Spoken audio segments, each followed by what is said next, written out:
12 अगस्त 1997 को अपनी रोजाना आदत के चलते एक आदमी जुहू के मंदिर में पूजा करने जाता है और आधे घंटे बाद जब वह वापस मंदिर से बाहर आता है तो वहीं गाड़ी के पास खड़ा उसका ड्राइवर उसका इंतजार कर रहा था।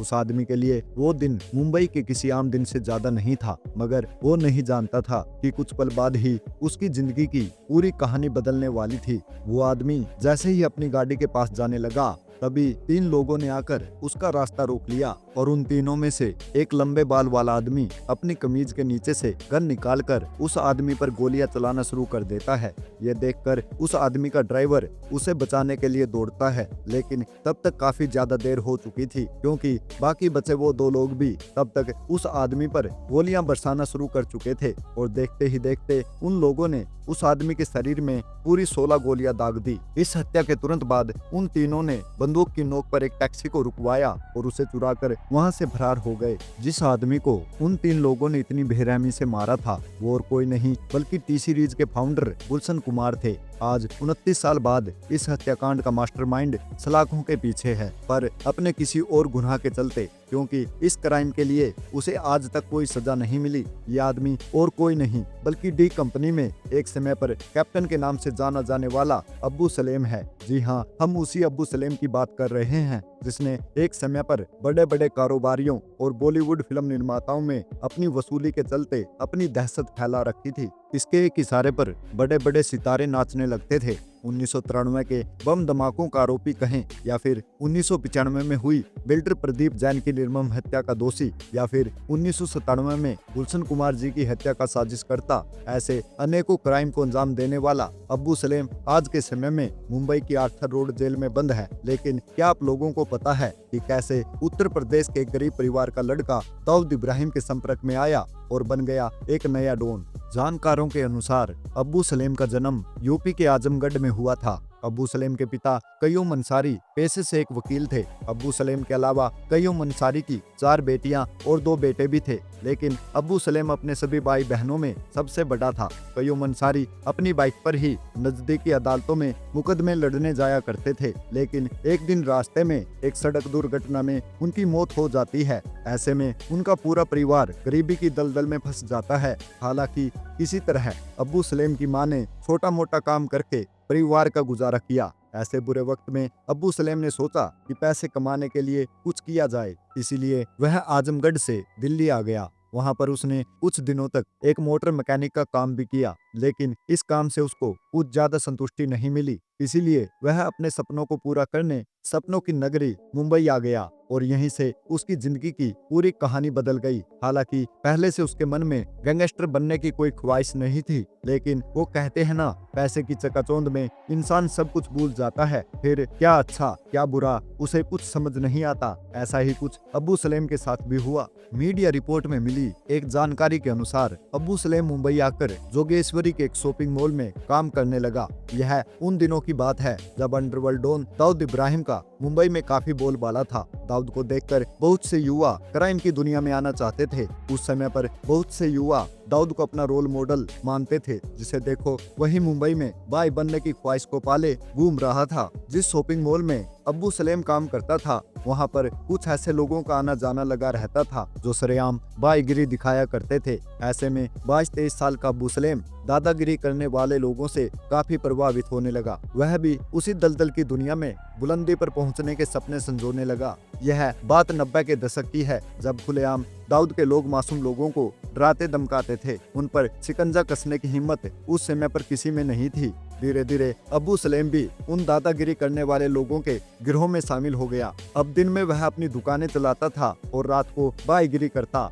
इसी तरह कुछ समय बीत जाने के बाद वह दाऊद के छोटे भाई अनीस के साथ जुड़ गया और फिर उसने अनीस के साथ मिलकर सोना तस्करी करना शुरू कर दिया। धीरे धीरे करके उसने तस्करी करने के सारे गुण सीख लिए। इसी बीच अब्बू सलेम ने फिल्मों में हीरो बनने की भी सोची। उसने एक फिल्म निर्माता के साथ मिलकर निर्मोही नाम की एक फिल्म की शुरुआत भी की, जिसके लिए उसने तकरीबन 11 गाने भी रिकॉर्ड करवाए थे। हालांकि अब्बू सलेम की यह फिल्म कभी पूरी नहीं हो पाई। इसी दौरान अब्बू सलेम को समीना नाम की एक लड़की के साथ प्यार भी हो गया और दोनों ने भाग कर शादी भी कर ली। अब्बू सलेम की जिंदगी पर किताब लिखने वाले हुसैन जैदी के अनुसार 1994 में फिल्म स्टार संजय दत्त ने एक बार दाऊद के छोटे भाई अनीस को फोन करके कहा था कि उन्हें लगातार धमकियां मिल रही हैं, इसीलिए उन्हें अपनी सुरक्षा के लिए एक गन की आवश्यकता है। ऐसे में अनीस इब्राहिम ने फोन करके अब्बू सलेम को कहा था कि जाकर संजय दत्त को एक मशीन गन दे आओ। यह पहला मौका था जब किसी बड़े फिल्मी सितारे से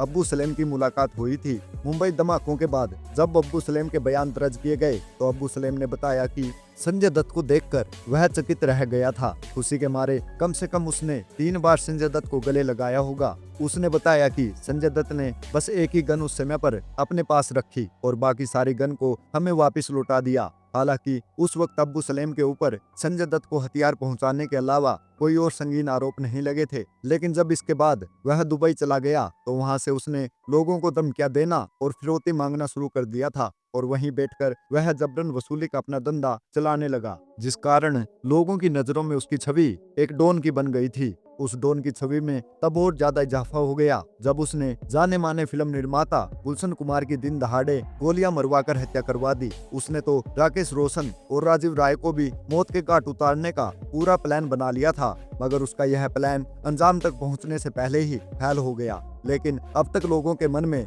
उसका काफी ज्यादा डर बैठ चुका था। अब तक अब्बू सलेम की छवि एक खतरनाक अंडरवर्ल्ड डॉन की बन चुकी थी। फिल्मी जगत में आप उसकी दहशत का अंदाजा इस बात से लगा सकते हैं कि डर के मारे बड़े बड़े फिल्मी सितारे उसकी पार्टियों में दिखाई देने लगे। यहाँ तक कि तय समय से पहले ही लोग फिरौती की रकम उसके पास पहुंचा दिया करते थे। 90 के दशक में एक समय ऐसा भी आया जब डी कंपनी के अनेकों सदस्यों को पुलिस ने एनकाउंटर में मार गिराया। टीवी 9 की वेबसाइट पर छपी एक खबर के अनुसार जब डी कंपनी के पास शूटरों की कमी होने लगी, ऐसे हालात में अब्बू सलेम ने आजमगढ़ से कुछ बेरोजगार युवाओं को बुलाकर अपना शूटर बनाना शुरू कर दिया। ये शूटर मुंबई में वारदात को अंजाम देने के बाद तुरंत अपने घर लौट जाते। ऐसे में मुंबई पुलिस को इन्हें ट्रैक कर पाना काफी मुश्किल होता गया। इसी दौरान शादीशुदा अब्बू सलेम को एक बार फिर से प्यार हो गया और ये प्यार उसे बॉलीवुड की जानी मानी अभिनेत्री मोनिका बेदी से हुआ था। धीरे धीरे उनका प्यार परवान चढ़ने लगा और मोनिका बेदी अब्बू सलेम के साथ रहने दुबई चली गई। कई मीडिया रिपोर्ट के अनुसार इस बात का दावा किया जाता रहा है कि अब्बू सलेम के ऊपर देश के विभिन्न शहरों में 60 से ज्यादा मुकदमे दर्ज हैं, जिनमें मुख्य रूप से फर्जी पासपोर्ट, किडनैपिंग और हत्या के मामले हैं। फर्जी पासपोर्ट के एक मामले में तो अब्बू सलेम को दोषी करार भी दिया जा चुका है। वहीं अब्बू सलेम पर यह आरोप भी है कि उसने मुंबई में हुए बम धमाकों में दाऊद के साथ मिलकर अपने साथियों को गोला बारूद और हथियार मुहैया करवाए थे।